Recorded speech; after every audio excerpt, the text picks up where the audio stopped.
to EGLA, English Grammar, the Linguistic Approach, and also LED, Learn English Daily. And if you want to see that for free, you just have to subscribe, like, share, and comment. So here we go. Today we talk about pronouns. Pronouns are relatively small, closed class of words that function in the place of nouns or noun phrases.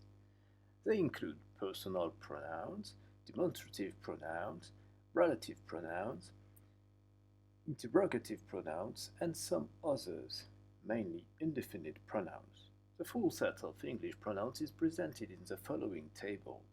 Non-standard, informal, and archaic forms are in italics. So, first person singular, the nominative case is I as a subject. The accusative as an object is me. The reflexive is myself. Independent genitive, which is possessive, mine. Independent genitive, which is second part of possessive, it could be my, it could be mine before a vowel, and it could be me. Okay, so for still first person, but this one the plural form. For the nominative case, so that as a subject, it would be we. As a accusative case, object, us. As a reflexive is ourselves or ourself. Independent genitive, ours, and dependent genitive, our. Second person singular, the standard archaic plural and later formal. Nominative subject you, accusative object you, reflexive yourself, independent genitives yours, dependent genitive your. Archaic informal, nominative subject the, accusative object the, reflexive thyself, independent genitive thine, dependent genitive thy or thine before vowel. Second person plural form, standard you for the nominative subject, accusative object you, reflexive yourselves, independent genitive yours, dependent genitive your. For the archaic, the only difference is from the first case, nominative case, subject ye.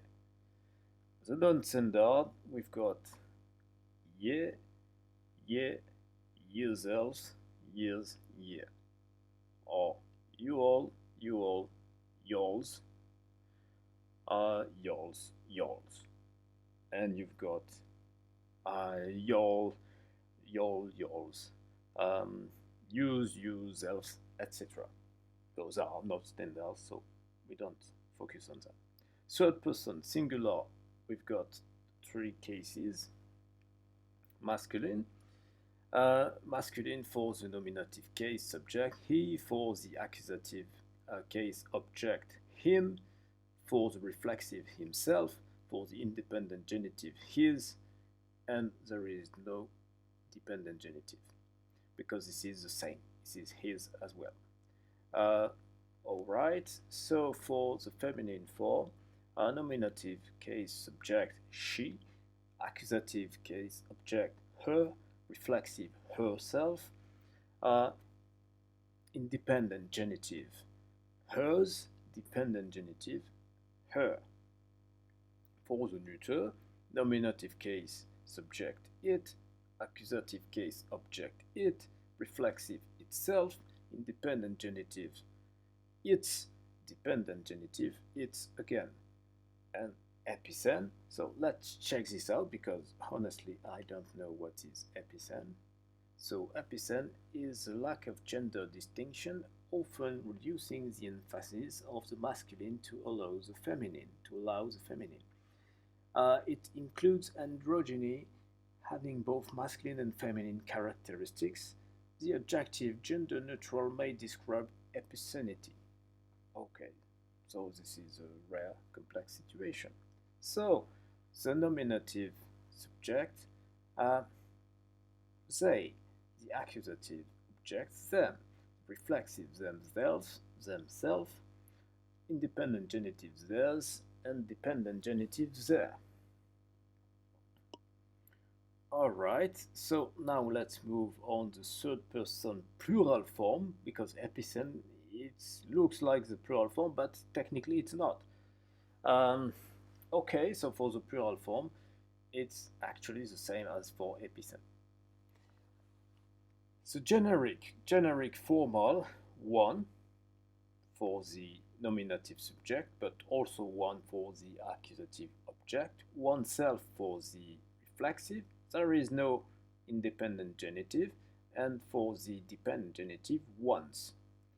For the informal, you for the nominative subject, you for the accusative object, yourself for the reflexive, and you for the independent genitive and for the dependent genitive. The WH, which are for the questions, WH questions, relative and interrogative for person, who for the nominative subject, whom for the accusative object, and sometimes who as well. No reflexive, and for the independent genitive, whose, and for the dependent genitive, also whose. For non-personal, what for nominative subject, what for accusative object, and nothing else. For relative only, which for nominative subject, which for accusative object, and nothing else. Reciprocal, nothing for nominative subjects, only for accusative object, each other, one another, and nothing else. And dummy, only for nominative subject, there and it. And that's it, you heard the bell. This is the end of the 7-minute videos for the day. I know it was probably quite technical, but at least now you know all the pronouns. So let me know in the comments what you think about this content, and I wish you a wonderful day. See you tomorrow.